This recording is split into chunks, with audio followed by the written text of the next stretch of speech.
किताबका पानाले मात्र ज्ञान कहाँ दिन्छ र हजुर। वास्तविक शिक्षा त समाजको आँगनले सिकाउँछ।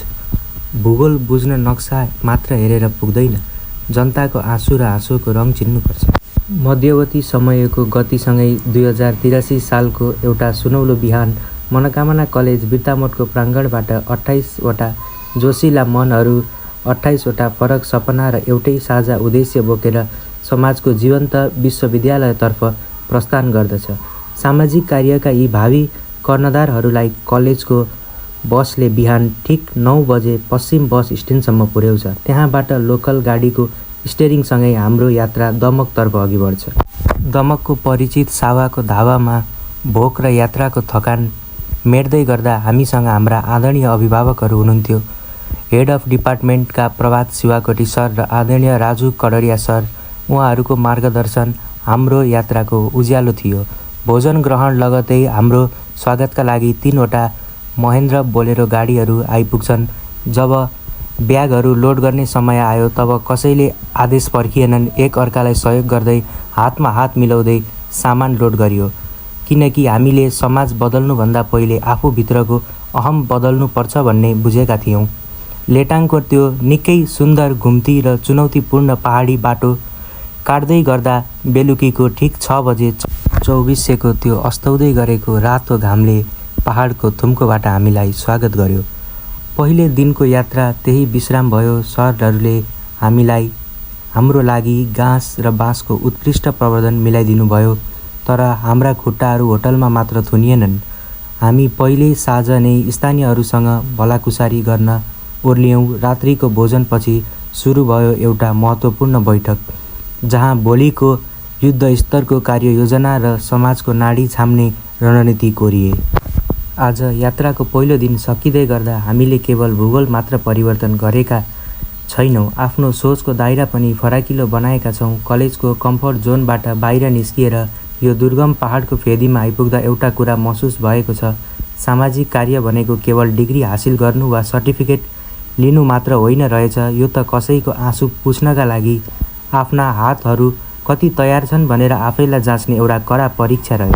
सरहरूको त्यो मार्गदर्शन, साथीहरूको त्यो एउटै उद्देश्यका लागि धड्किएको मुटु र यो गाउँले हामीप्रति राखेको अदय विश्वास। आजको यो पहिलो बैठक केवल भोलिको योजना बुन्नका लागि मात्र बसेको होइन, यो त समाज बदल्ने हाम्रो यात्राको एउटा बलियो विश्वास हो। पहिलो दिनको यो रात ढल्दैछ, तर भोलिको बिहानले 2400को यो माटोमा मनोकामना कलेजको एउटा यस्तो इतिहास लेख्नेछ जुन इतिहासले यो गाउँले वर्षौँसम्म बिर्सिने छैन। दिन पहिले थियो, तर हाम्रो सङ्कल्प अनन्त छ।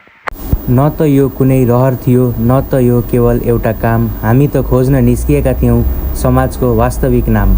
च्यातिएको चप्पल र चाउरिएको गाला बोकेर जो हाँसिदिन्छ, वास्तविक देश त तिनै गरिबका झुपडीले बचाउँछन्। दोस्रो दिनको सूर्योदय जब 2400का यी दुर्गम र विकट डाँडा काँडाहरू कुहिरोको घुम्टो ओढेर बिउजिँदै थिए, तब मनोकामना कलेजका 28वटा जोसिला पाइलाहरू हातमा डायरी र पेन लिएर मैदानमा उत्रिन्छन्।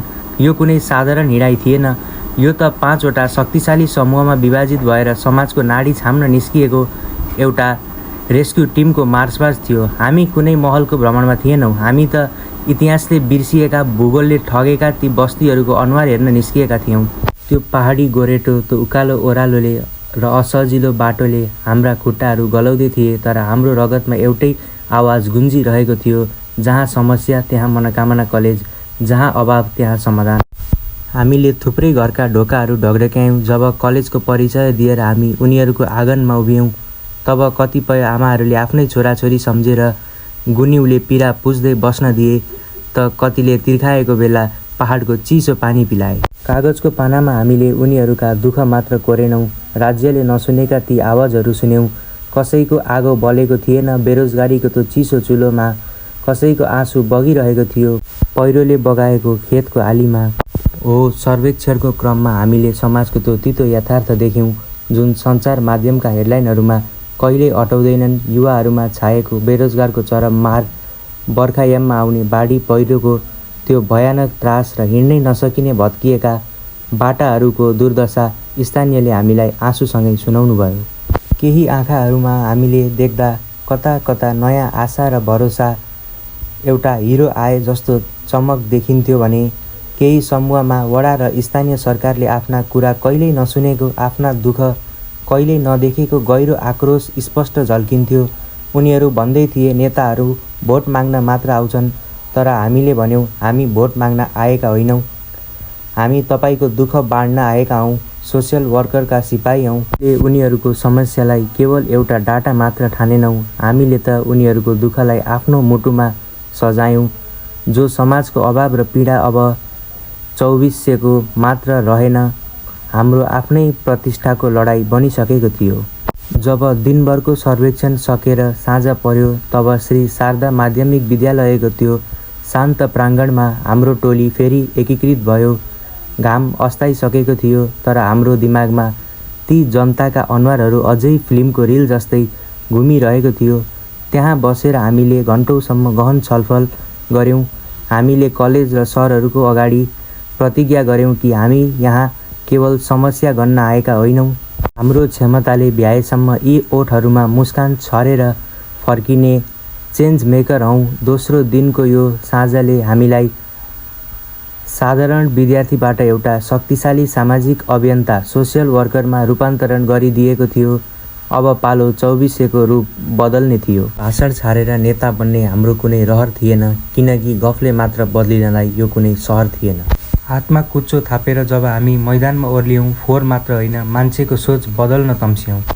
तेस्रो दिनको बिहान यो दिन कुनै गफको थिएन, यो त विशुद्ध एक्सनको थियो। 2400 बजारले सोचेको पनि थिएन कि आज बिर्तामोडबाट आएका यी 28 जना बालबालिकाले बजारको रूप नै बदलिनेछ भनेर। हातमा कुच्चो, बोरा र डस्टबिन थामेर जब हाम्रो टोली बजार क्षेत्रको मुख्य गल्लीहरूमा ओर्लियो, तब पुरा बजार अचम्म परेर हेर्न थाल्यो। कतिपयले सोचे होलान्, यी सहरका कलेज पढ्ने केटाकेटीहरू 2 मिनेट फोहोर फ्यालेर भागिहाल्छन्, तर उनीहरूलाई के थाहा, हाम्रो रगतमा मनोकामना कलेजको संस्कार बगेको छ।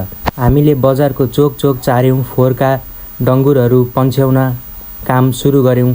घाम टाउकोको माथि आइपुग्दा पनि हाम्रो हातहरू रोकिएनन्, बरु झन् तीव्र गतिमा चल्न थाले।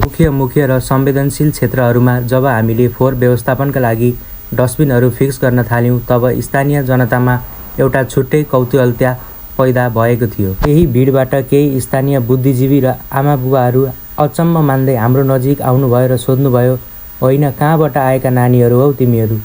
कुन कलेजको जादु हो यो? जब उनीहरूले सोधे हाम्रो नाम र पहिचान, तब गर्वले सगरमाथा जस्तै अग्लो भयो यो ज्यान। हामी गर्वले छाती चौडा पार्दै सिङ्गो 2400 बजारले सुन्ने गरी भन्यौँ, हामी बिर्तामोडका गौरव मनोकामना कलेजबाट आएका सोसियल वर्कका विद्यार्थी हौँ। हाम्रो मुखबाट कलेजको नाम र हाम्रो उद्देश्य सुन्ने बित्तिकै त्यहाँ उपस्थित मानिसहरूको अनुहारमा रङ नै बदलियो। उनीहरूका आँखामा हाम्रा लागि र हाम्रो कलेजका लागि एउटा अतुलनीय सम्मान देखियो। हाम्रो यो जोस, यो निस्वार्थ भावना र यो मेन क्यारेक्टर एनर्जी देखेर स्थानीय बासिन्दाहरू केवल रमिता हेरेर बस्न सकेनन्। उनीहरूको भित्री इच्छा जाग्यो र भने, यदि यी सहरका नानीहरू हाम्रो गाउँका आएर यसरी खटिन्छन् सक्छन् भने हामी किन पछि हट्ने? त्यसपछि जे भयो त्यो इतिहास बन्यो। स्थानीय व्यापारी, युवा र आमाबुवाहरूले पनि हातमा हात कुच्चो थामेर बोरा बोकेर र हाम्रो यो सरसफाइ अभियानमा कदम मिलाउँदै अघि बढे। 2400 बजार एउटा उत्सव जस्तो देखियो, जहाँ नेतृत्व मनोकामना कलेजले गरेको थियो। तेस्रो दिनको यो साँझले प्रमाणित गरिदियो, हामी जहाँ जान्छौँ त्यहाँ कलेजको नामको एउटा बलियो आदि छोडेर आउँछौँ। अब पालो चौथो दिनको खेल मैदान कब्जा गर्ने थियो। मैदानमा ओर्लिँदा हामी आदि झैँ हुर्किन्छौँ, मञ्चमा उभिँदा हामी शब्दले इतिहास कोर्छौँ। ज्ञान र क्षमताको यो कस्तो अद्भुत सङ्गम थियो, जहाँ मनोकामना कलेजले 2400को मन जित्यो। चौथो दिन, यो दिन केवल सामाजिक कार्यको मात्र थिएन, यो दिन त मैदान र मञ्च दुवैमा मनोकामना कलेजको सुनौलो पहिचान स्थापित गर्ने दिन थियो। यी शारदा माध्यमिक विद्यालयको मैदानमा जब हामीले स्पोर्ट्स प्रोग्रामको सुरुवात गऱ्यौँ, तब बालबालिकाहरूको हर्षोल्लासले पुरै 2400 गुन्जमान भयो। उनीहरूले आफ्नो खेल प्रतिभा मैदानमा छताछुल्ल पारे, तर हाम्रो वास्तविक क्षमता र कलेजको उच्च स्तर तब देखियो जब हामी विद्यालयको कक्षा कोठाभित्र छिर्यौँ। तब हातमा मार्कर र दिमागमा नयाँ विचार बोकेर हामी उभियौँ। कक्षा कोठाभित्रका ती ससाना मस्तिष्कहरूलाई नयाँ दिशा दियौँ। हो, खेल मैदानमा जोस देखाएपछि हाम्रो टोलीले कक्षा कोठाभित्र एउटा दमदार र अत्याधुनिक ग्रुप प्रेजेन्टेसन प्रस्तुत गर्यो। चार्ट पेपर, मार्कर र तार्किक विचारहरूका साथ जब हामीले समाज र शिक्षाको बारेमा प्रस्तुतिकरण दियौँ तब विद्यालयका शिक्षक र प्रधानाध्यापक समेत मन्त्रमुग्ध हुनुभयो। उनीहरूले स्पष्ट रूपमा बुझिसकेका थिए बिर्तामोडको मनोकामना कलेजबाट आएका यी विद्यार्थीहरू केवल फिल्डवर्क गर्न मात्र आएका होइनन्, आफ्नो वैदिक क्षमताले सिङ्गो समाजलाई मार्गदर्शन गर्न सक्ने कुशल र जिम्मेवार सामाजिक अभियन्ताहरू हुन्। मैदानमा खेल र मञ्चमा हाम्रो उत्कृष्ट प्रेजेन्टेसन, चौथो दिनको यो साझाले हाम्रो आत्मबललाई एउटा नयाँ उचाइमा पुर्याइदियो। अब पालो पाँचौँ दिनको त्यो ऐतिहासिक कार्यक्रम सुरु गर्ने थियो। ज्ञानको त्यो महासङ्ग्राममा जब प्रश्नहरू तेर्सिए, ससाना विद्यार्थीका ती तेजिला दिमागहरू बिउजिए। किताबका पाना मात्र होइन, संसार बुझ्ने होड थियो। मनोकामना कलेजको यो मञ्च प्रतिभा चिन्हलाई जोड थियो। खेल मैदान र प्रेजेन्टेसनको सफलतासँगै चौथो दिन हामीले श्री शारदा माध्यमिक विद्यालयका विद्यार्थीहरूबीच एउटा अत्यन्तै रोचक र प्रतिस्पर्धात्मक हाजिरी जवाफ प्रतियोगिता क्विज कम्पिटिसनको आयोजना गरेका थियौँ। हामीले विजयी विद्यार्थीहरूलाई उचित पुरस्कार र हौसला प्रदान गर्यौँ। यो हाजिरी जवाफ प्रतियोगिताले विद्यार्थीहरूमा लुकेर रहेको अथाह बौद्धिक क्षमतालाई उजागर मात्र गरेन, मनोकामना कलेजले गाउँका बालबालिकाहरूको दिमागमा ज्ञानको एउटा नयाँ फिलिङ्गो पनि रोपेर आयो। यो कलेजको लागि र हाम्रो टिमको लागि एउटा अर्को गर्विलो अध्याय थियो। हामी केवल कुरा र विचार बदल्न आएका थिएनौँ, हामी त कसैको आवश्यकतामा सारथी बन्न आएका थियौँ। डायरी, पेन र वाटर फिल्टर दिँदै गर्दा लागेको थियो हामीले समाजको भोलि लेख्ने रङहरू थपेका थियौँ। पाँचौँ दिन हाम्रो 7 दिने फिल्ड क्याम्पको त्यो ऐतिहासिक र सबैभन्दा महत्त्वपूर्ण दिन। हलमा 2400 गाउँपालिकाका आदरणीय वडाध्यक्षज्यू, प्रहरी सहिसाब, विद्यालयका प्रधानाध्यापक र स्थानीय स्वास्थ्य चौकीका प्रमुख लगायत थुप्रै एनजिओ, आइएनजिओका र आम नागरिकहरूको गरिमामय उपस्थिति थियो, जसले गर्दा हाम्रो कलेजको प्रतिष्ठालाई अझ उच्च बनायो। त्यो दिन हामी केवल मञ्चमा भाषण दिन मात्र आएका थिएनौँ, हामीले मनोकामना कलेजको तर्फबाट समाज र बालबालिकाहरूका लागि सहयोगको एउटा ठुलो हात फैलाएका थियौँ। हामीले स्वच्छ खानेपानीका लागि वाटर फिल्टर, शैक्षिक यात्राका लागि diary, pen, pencil, marker, colour पेन्सिलहरू तथा खेलकुदको विकासका लागि फुटबल र भलिबल जस्ता सामग्रीहरू हस्तान्तरण गऱ्यौँ। सामग्री दिए लगतै हाम्रो टोलीले सर्वेक्षणका क्रममा समुदायभित्र देखेका सामाजिक विकृतिहरूलाई स्टेजमा एउटा जीवन्त नाटकको रूपमा प्रस्तुत गर्यो।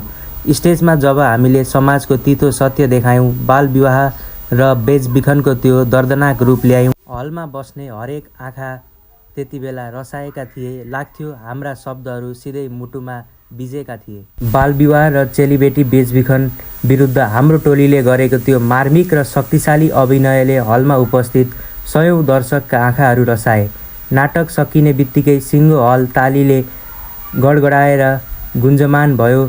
यो भव्य कार्यक्रमलाई पर्दा पछाडि बसेर सफल बनाउन 2400 युथ क्लबका सदस्य पासाङ लामा दाइले गर्नुभएको साउन्ड सिस्टमको व्यवस्थापन र सहयोगी भावनालाई हाम्रो टोली हृदयदेखि नै सम्मान गर्दछ। पाँचौँ दिनको यो ऐतिहासिक समापनसँगै मनोकामना कलेजले 2400को माटोमा एउटा यस्तो अमिट छाप छोड्यो जसले प्रमाणित गरिदियो हामी केवल विद्यार्थी होइनौँ, हामी त समाजको रूपान्तरण गर्ने वास्तविक सारथी हौँ। अब पालो 6औँ दिनको इतिहास र प्रकृतिको काखमा हराउने थियो। काङ्ग्रा तालको पानी जस्तै गहिरो छ यो इतिहास, सती नदीको छलाङमा लुकेको कति पीडा कति विश्वास। राणा शासनको त्यो दम्भ र 2200-2400को जग, इतिहास बुझ्दै अघि बढ्छन् हाम्रा यी पाइला र पग। ढुङ्गा मुढा मात्र होइन, यो माटोले पनि कथा भन्छ। जब सोसियल वर्कका सिपाहीहरूले यसको गौरव र व्याथा बुझ्छ। 6औँ दिन हाम्रा पाइलाहरू सामाजिक कार्यको मैदानबाट अघि बढेर प्रकृतिको सुन्दर काख र इतिहासको अथाह गहिराईतर्फ लम्किन्छ। काङ्ग्रा तालतर्फको एउटा रोमाञ्चक र ऐतिहासिक हाइकिङ। स्थानीय ज्येष्ठ नागरिक र बुद्धिजीवीहरूका अनुसार यो काङ्ग्रा ताल केवल एउटा प्राकृतिक सम्पदा मात्र होइन, यो त शताब्दीकै पुरानो सभ्यताको जीवित साक्षी रहेछ। हामीले बुझ्यौँ यो 2400 भन्ने भूमि केवल एउटा सुन्दर गाउँ मात्र होइन, यो त 2200-2400 राज्यकालदेखि नै राणा शासकहरूले राज गरेको एउटा बलियो ऐतिहासिक विरासत बोकेको ठाउँ रहेछ। स्थानीयहरूको गर्वका साथ आफ्नो गौरवशाली इतिहास सुनाउँदा हाम्रो टोली मन्त्रमुग्ध बनेको थियो। तर यहाँ बग्ने एउटा नदीको इतिहास सुन्दा हाम्रो आङ नै सिरिङ्ग भयो, हाम्रो मुटु जुरुक्क भयो। सती प्रथाको त्यो कुर कालखण्ड, त्यो अमानवीय प्रथा, यो नदीले बगाएर लग्यो कति आमा बहिनीको व्यथा। आँसु र रगत बगाएर नाम यसको सती रहन गयो। नारी अस्मिताको त्यो चित्कार आज इतिहासको पाना भयो।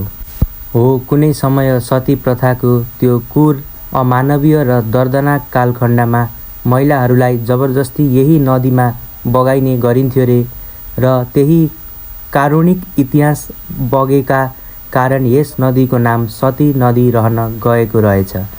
प्रकृतिको त्यो अनुपम सुन्दरता र इतिहासको त्यो तितो सत्यलाई आफ्नो क्यामेरा, डायरी र मस्तिष्कमा कैद गर्ने हाम्रा पाइलाहरू अघि बढे। 6औं दिनको यो यात्राले मनोकामना कलेजको टोलीलाई केवल भूगोल मात्र सिकाएन, यो देशको माटोमा लुकेको इतिहास र संस्कृतिलाई नजिकबाट बुझ्ने एउटा ठुलो अवसर दियो।